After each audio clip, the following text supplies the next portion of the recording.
Okay, hi, hello. We are back with another episode of The Dungeon. This is The Dungeon, usually with Andrew Orvidal and Harlan Kelly, but today we have another special guest host here, Jordan Dahl. Thanks for I'm here. being I'm with in us. the dungeon. I was thrown in the dungeon for pizza crimes, for not eating my crust. And The Dungeon's a TTRPG talk show where we talk all things TTRPG, and every week we have a special guest, and today we have John Davis, the writer and TTRPG creator. Ooh, man, that came out weird in my mouth, but here we are. We're going. So yeah, thanks, John. Thanks for being here and hanging out with us. Of course, anytime. Thanks for having me. We start out every episode with the same question, which is, how did you get into tabletop role-playing games?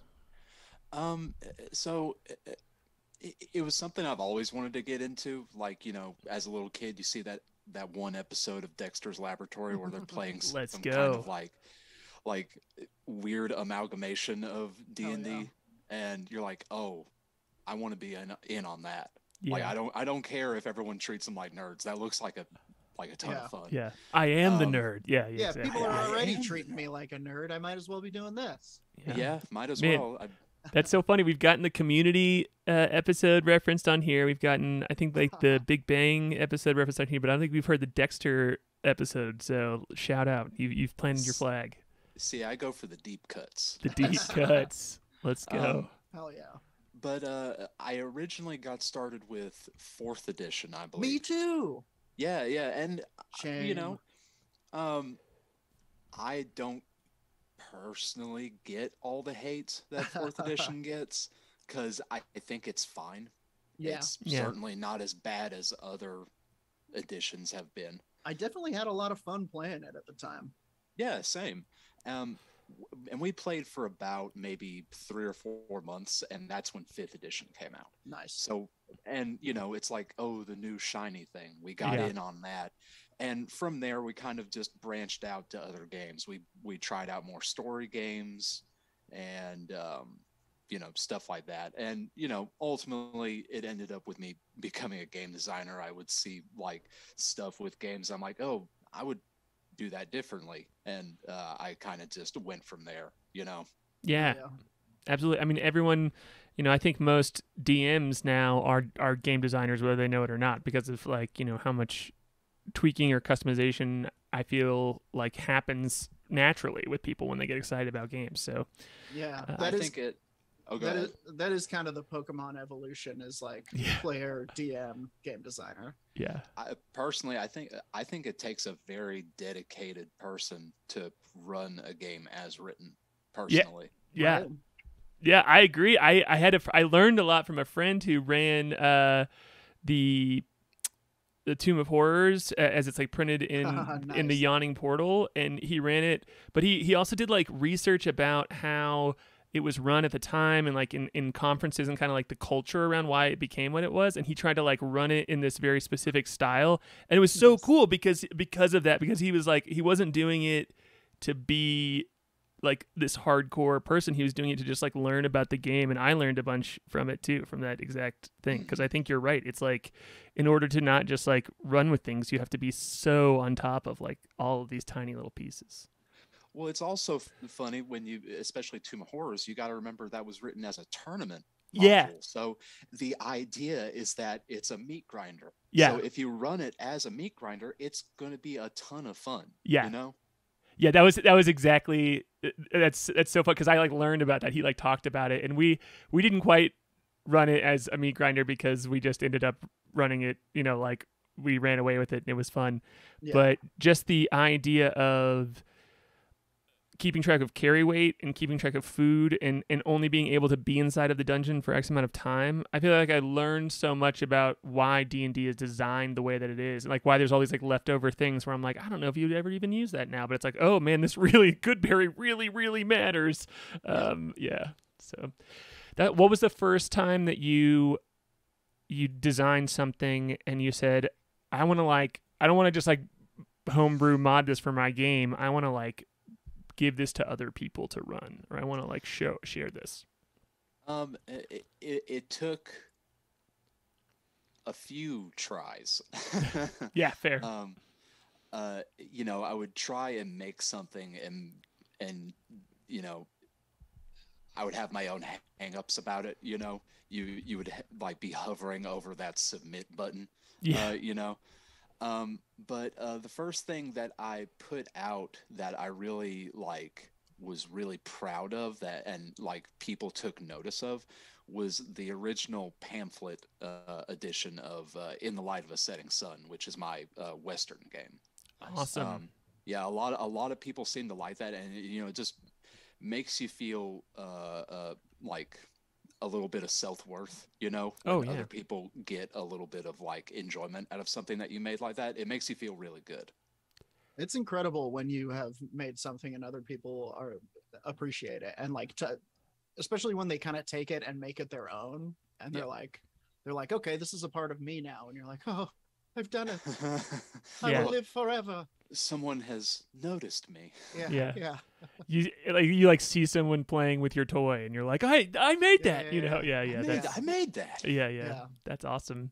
Yeah, it's cool. I mean, like I know when I dug deeper into your games, I was sad that Andrew couldn't be here because he just designed a gas punk. This kind of like Mad Max apocalyptic Western game, and I just from like looking at the tone of your games, I was like, oh man, you all would have enjoyed talking to each other. But I think it's so cool to be able to take a story that you like. I think that like a story that something you see in media and be like, man, I want to like play in this world. Like I want to like make a story in this world.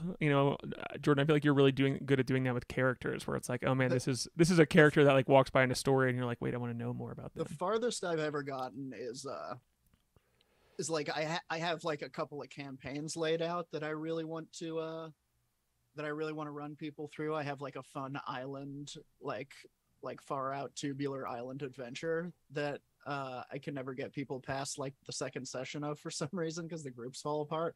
But I've never actually like come up with an idea for a game that I want to build, and it's percolating. I'll tell you, like the more I hang out in the TTRPG kind of circles and stuff, the more I'm like, that's the real shit. That's the source, man. You get that designer itch when you start hanging out with those people. Yeah. How do you, John? How do you like? Because you have a bunch of different systems on here, and it's so cool to see, just like the different ways that you approach games. How do you sort out the like? Oh, I want to,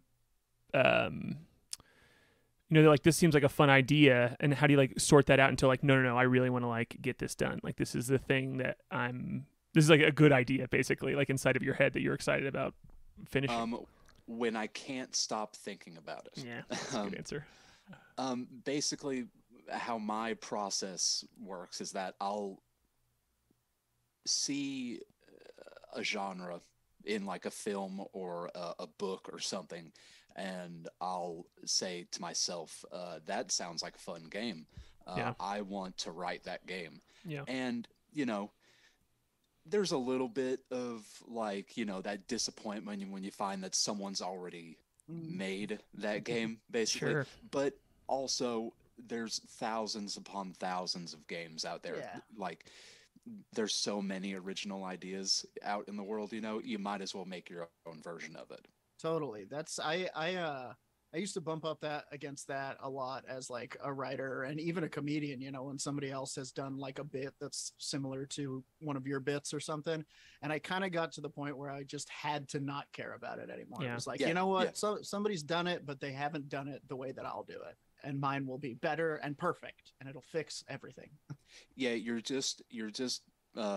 going to get more mileage just putting that thought out of your head. Truly. Yeah, because if you're worrying so much about what everyone else is doing, you're not going to get anything done. Yeah. That's true. Are you running any of your games right now? Of my own games, no, unfortunately. But I am planning a game of a Keep on the Borderlands campaign. Oh, cool. Using my Helm system. Nice. If you're familiar with that at all? I looked at it just a little bit. Dark fantasy mercenary type fiction, like the Black Company or Conan, something in those veins, Yeah. Hell yeah. That's awesome. Yeah, I love that's very cool. It seems like a lot of the stuff you design could be weaved into a few different games. You know, if you wanted to run a game in a specific way, or like just take a module and make it, you know, run in a different system or something like that. They seem very flexible. That's super cool. Yeah, I'm a big proponent of taking modules from other games and just tweaking stuff slightly to run it. Like I have a noir system, Crime Wave. I'm looking to take modules from the old Gangbusters system from TSR and just throwing them in there. Like they're both noir, they'll work, you know. Yeah, you can restat those baddies with guns for sure. No problem, no issue there. Yeah, I do that with 2E stuff often, where I'm especially because we have a Spelljammer game that we run every Monday, and we've been doing it for the last 2 years. So you know, Spelljammer's official now, but we've been a big thing I've been doing is doing official now. Yeah. They let it back in. Yeah, they brought it back to horrible life. They're like, I guess we'll publish new Spelljammer stuff. I right. guess. Yeah. I guess people are just champing at the bit for it. Why not? Let's let them give us money. But that's like truly when I was like, okay, this is game design. You know, I'm not just DMing. When I was like taking stuff from there and being like, this monster is cool, but none of these stats translate well. So I'm just gonna like try and create this effect with like the mechanics that I do know. So yeah, I'm just a big fan of kind of that kit bashing idea, because it just makes it does that thing in your brain where it just like starts going and going and going, and you're like, yeah, I can just do this forever now. This is awesome. Are you inspired by any other particular TTRPG creators? Like, is there anyone who you're like, man, I always think like sometimes when I see movies, they make me think, man, I could never make a movie. And then sometimes I see movies and I'm like, man, that just makes me want to like make 10 movies after watching the movie. You know what I mean? I'm the exact same way. Yeah. I recently went to the Hunter Museum in Chattanooga, where they had an exhibit on fantasy illustration. Whoa, and cool. they had like the original painting for the original like Holmes box set of D&D. Wow. Yeah, and you look at it and you're like, wow, this is so amateur. Like I could, all right. I could paint this, and it just like, and I don't mean that in a bad way. I No, mean yeah, that in a super inspiring way. It's like, wow, they got this like teenager to paint this. Everybody's got to start somewhere. Yeah, but as far as like TTRPG designers go, people like Nate Tremay is a huge inspiration. They've put out like so much inspiring stuff, like not just for me, but for a lot of the up and comers right now in the scene. Micah Anderson is another huge inspiration. Their layout is something that I try to emulate constantly in my work. And Nora Rose of Monkey's Paw Games. Oh yeah, I love Monkey's Paw. Yeah. Their work is so approachable that it's like that. I read something of theirs and it makes me want to create 10 games. Yeah. You know? Yeah. That's awesome. Yeah. Monkey's Paw is super cool. People in those circles like really get me going. Yeah. Hell yeah. I mean, yeah, I feel like I can feel that from a lot of other TTRPG creators that we've talked to on here, or that, you know, that I've just like bumped into, because it's always what I've liked about like pulp fictions, you know, like just like any genre stuff, is it just feels so like, oh, we could do that, you know, and I don't know. I feel like I could feel that a little bit of your work just in looking at the different types of games, where I'm like, oh man, yeah, like it feels good to just like get rolling on a thing and be like, I'm gonna make 3 of these now because I'm stoked about this thing. Yeah, so that's really awesome. Jordan, you have any questions? I have some other things I want to dig into, but I could just talk through anyone. I think about that thing of like when you see like the first iteration of something and it seems so simple and rudimentary. I think about that all the time. I'm in like kind of the TV and film industry and stuff, and I or at least I'd like to be. And I think quite often about like, boy, if I had come to Hollywood in 1920, I would have gotten here on a Monday and I'd be getting chased around the Paramount lot by a gorilla by Friday. They would have put me in movies immediately. Hey, you look like you could get hit in the face with a pie, fella. And it is weirdly inspiring in that way, where it's like, yeah, you're not a professional, but nobody was. Everybody started out as a complete amateur, and there's all of the things that now seem so unattainable and so high bar. It's like everything started out with that one first step. Yeah, it's strange. It's like for the TTRPG space, like specifically, it's almost come full circle. Back in the 70s, you had these guys in their basements that were putting these games together and getting like 1,000 copies printed up. Yeah. In the case of D&D. And then slowly over time, it just turned into this huge industry where if you're not putting out a 400-page book, then it's not worth it. Right. Yeah. But now it's come full circle to where you have these people that can make a living off of putting out zines and pamphlets, much more approachable medium for this work. And, let's be honest, the more interesting creative work, in my opinion. Yeah. Sure. Yeah, just you see like 1-page RPGs where you're just like, this is incredible. Great job. This is the best thing I've ever read in my entire life. Yeah. I'm a big fan of Stephen Dewey. And I found it through Tin Candles. Their work through Tin Candles, but they have so many like little tiny games that just have like wild ass rules that are barely TTRPGs, but that make me, every time I've read one of them, I'm like, oh my gosh, this is so fun to just even imagine playing. Yeah, exactly. Yeah, that's such a good point too, about how it's like it's like it didn't sell out, kind of like the music punk terms. It like became more punk again, like because that's awesome. And so some stuff like 10 Candles is a perfect example where it almost feels like more like a ritual than anything. Like some weird game that you would play at a sleepover when you were 14 and be like, oh, I learned about this at summer camp, and it's just just go crazy with it. Nate Tremay, he put out a game, something along those lines. Oh, I can't remember the title of it, but it's basically a LARP, where you all show up at the park wearing fancy hats, and whoever is wearing the most ostentatious hat is the game runner, and incredible. It takes everyone on a tour of the park, and it's just making stuff up along the way. That's incredible. That stuff is so fun because it's just so silly. Yeah. But it, I could see it just being a really fun Saturday, Yeah.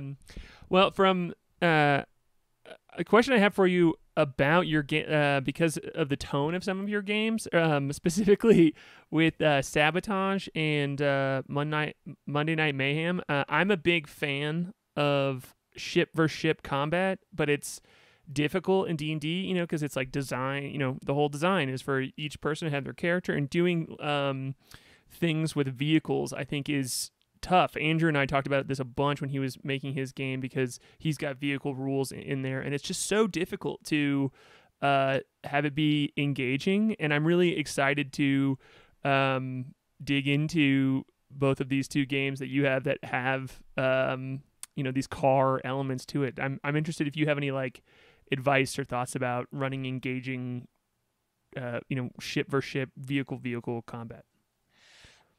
I don't it's tough because it depends on the game that you're working on, obviously. Truly. Yeah. In the case of Monday Night Mayhem, that is a demolition derby game where you're just ramming cars into each other, and you almost have to treat the car as a character in itself. It has damage, and it has health, and it has what's the word I'm thinking of? It has a vulnerable spot on its person.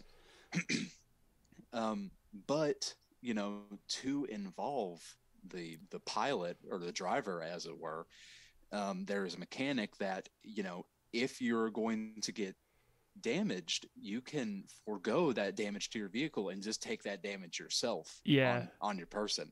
So that gives it a little bit of mechanical intricacy in Monday Night Mayhem. But my advice when it comes to vehicle combat is, just try and abstract it as much as possible, because if you get bogged down in the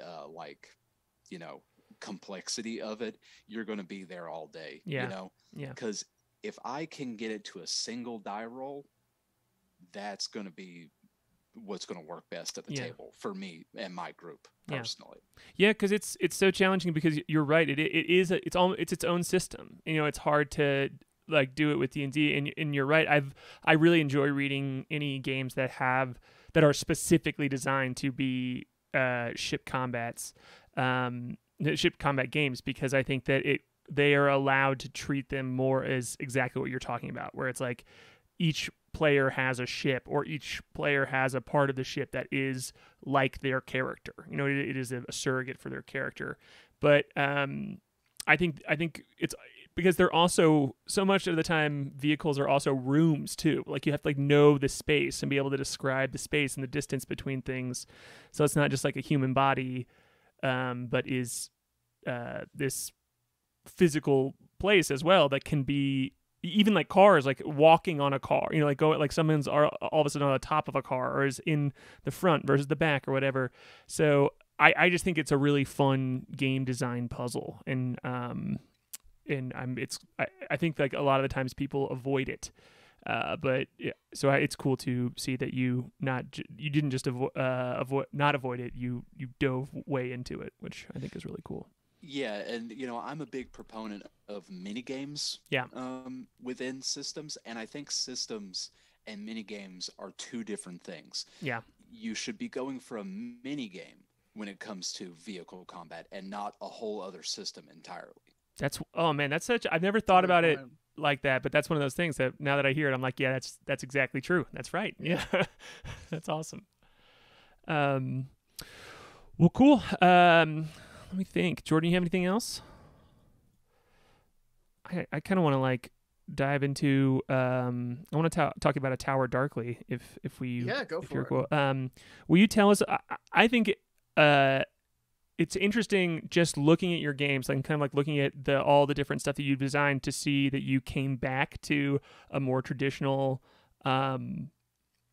D&D, it's not a D&D, but the more of the tone and the approach of, there is a dungeon, you move through it, and here's what's in it. What was that, just something you wanted to try out, or did you have this sitting around? It's something you finished, or did you just have the itch to do a dungeon? Well, it's interesting that because you're not the first person that looks at A Tower Darkly and thinks of it as this traditional D&D adventure, because me as I didn't set out to do that. It's really interesting, you're not the only person to say that, but yeah. A Tower Darkly grew out of, I can't remember who it was or where, it might have even been an old article or something, but it's the concept of an anti-paladin. Oh, fun. And I mean the old concept of an not what 5e came up with, because by the books, old school paladin, if you read, an anti-paladin would be the most craven, cowardly, not badass in any way individual. He would be a blackguard, a dastard, so I set out to write an adventure where it's well, what if the party went up against an anti-paladin? What would that look like? So that's what The Tower Darkly grew out of, and it's for the Bastard system by Micah Anderson, which is a great little system if you want something quick and dirty for just a fun night of gaming. Not get bogged down in a bunch of very intricate rules. But it's basically. Some kids have gone missing. There's this evil noble nearby. Maybe he kidnapped the kids. Who knows? But you can go and check out his tower. It's full of traps and ghosts and ghoulies, that sort of deal. Yeah. Yeah, that's the only reason I said, I had the instinct of this isn't more traditional because it's an 8-room dungeon. I think that like is, it's yeah. and I think that that's like, I've been thinking about that a lot with like designing as designing as like a game master in D&D, where I'm like, okay, cool. The act of designing a session or like sessions, a story arc, whatever, that is centered around a dungeon is so incredibly different than making something like Monday Night Mayhem, or Sabotage, because you're thinking about the physical space, what's in the space, and how, like, what is presented to the players as they move through it. And I feel like the other one is like, here is this logic system. Here's the concept of what you can do and what you can't do, and the physical space isn't as important. I don't know if is that true? Like, what do you think about that? Do you feel like those are contrasting ideas? Not necessarily. Well, I think there's a subset of TTRPG gamers that like to poo-poo the dungeon. Yeah. Like, well, it's just on rails. They're talking shit about our stream? No, I'm just sorry. Word on the street is, but they like to think of it as, I'm in this confined space, I'm on rails. Yeah. And I don't think that's true at all, especially if you're dealing with a dungeon that has a lot of interlocking like paths and like secret tunnels and all that stuff. But that's getting into dungeon design. Yeah. A dungeon is its own contained story. Yeah. Yes. That's what I'm saying. There are things going on in this space that are wholly separate from the outside world. Yeah. I think, and I love a good mega dungeon, don't get me wrong. Same. But I think the prime example of a dungeon is 10 rooms or less. Yeah. Because you can get so much story packed into those 5 or so rooms. Yeah, we've been. Our stream has been in the same dungeon for like 3 months now. I think is close to it. And we're a 2-hour session weekly, but it's still, each room can just really tell a story. Well, like you're talking about, and then when you put them together, yeah. Well, it's only there's only 12 rooms in the whole place, and you. So yeah, but you're right. It still can be big, even at that. It still can have that like big story feel that you're talking about. Yeah, I love your description of what a dungeon is. That was so poetic. Like, you clearly have thought about it a lot. That's awesome. Well, I'm a failed writer, so. I really like that about dungeons. There's something about like a completely open world that can be kind of intimidating sometimes, and when you're in an enclosed space, even if it's with unknowable horrors and terrors, you got 6 walls and the things within them, and that's about it. Yep. Well, cool. We're coming up on time here. These episodes just fly by. Thanks for hanging out with us. We do have a random roll table if you want to grab that D20, but before we do, I just want to make sure and shout out to everyone. Thanks for hanging out with us. This is a pre-recorded one today, but thanks for hanging out. And if you want to check out John's work, I'll put a link to it right here for your itch.io page. And so if you're watching this on YouTube, there's a link down here. You can like look at all of the games that we've talked about. Just open it and browse through. I think that your the little cover images for each game too, just like you can see the story a little bit so quickly. It's very cool. I appreciate that. Yeah, and do you have anything else you want to plug or talk about before we do the random question? Currently through the month of August, there's still 7-8 days left in August. I forget how many days are in August, but there is a jam for my game Helm currently going right now. Whoa, cool. Helm is pay what you want currently through the month of August. So please just, get you a copy, read it, and there's a third-party license, just please create. If it's the first thing you've ever made, or if it's the 100th thing if you ever made, just get out there and be creative. Hell yeah, man! Oh, What yeah. a plug for other people's creativity. That's beautiful. Thanks, John. Cool. All right, give that dice a roll. Let's see what our last question is here. All right, let's see here. 16. All right, a 16. This is gonna be a good one for you too, I think. What is your favorite homebrew loot item that you've ever made? Oh, gosh. You know what? I have a copy of In the Light of the Setting Sun here.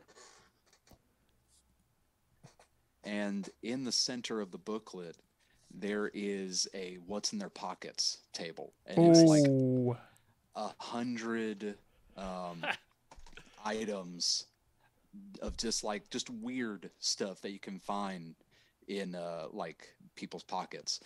And one of my favorites, where is it? Dude, I've never thought of that concept of a What's in Their Pockets table, but I'm going to make that because I run into that all the time where I'm like... It's fun. It's yeah. fun. And it's a lot of set dressing. Like, it really like gives a lot of story. But they're all good. Like, if you want, if you're interested, like, would either of you like to give me a D100 roll? And we'll just yes. list off one of these. My dice are unorganized because they all dropped out of my backpack, but I just love any opportunity to do a D100 roll. 79. 79. Man, we thought you were rolling on our table, and we ended up rolling on yours. I love this. The old judo flip. I showed up with 100 items, so... rotten string of garlic bulbs smell to high heaven. I love it. I love it because I'm like, man, is this dude superstitious? Is he? Sure. Does he know some shit about where the vampires are? Like, what's going on? Does he know something I don't? Yeah, exactly. Yeah. Why you can't around these stinky plants, man? Did he have a plan that went south? Yeah, that's awesome. If he was dead when you found him, who knows? Yeah. Man, I'm gonna make a What's in Their Pockets table now because I need it. That's good. Well, cool. All right, Jordan, you have anything? Have you ever made a homebrew item? Who, me? Yeah. I mean, we made Moon Boy's shoes together. That's true. Yeah, that's true. Those are good. I had a game.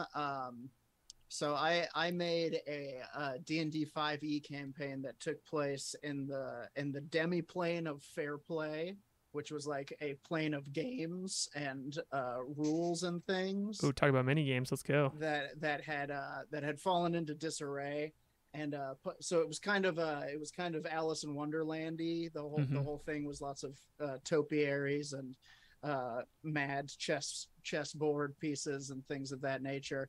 And throughout it, there were these berry bushes that would grow multicolored berries, and each of the berries, depending on the color, would do something different.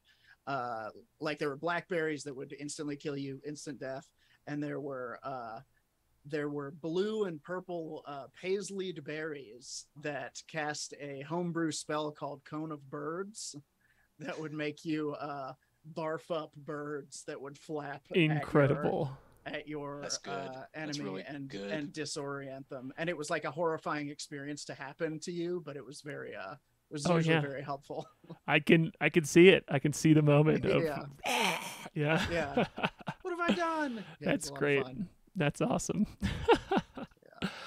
Well, cool. Thanks so much for hanging out with us, John. And yeah, again, everybody you can check out all the games down here in the link below. If you're watching this on Twitch live, this is me right now spamming it in the chat, so you can check it out there as well.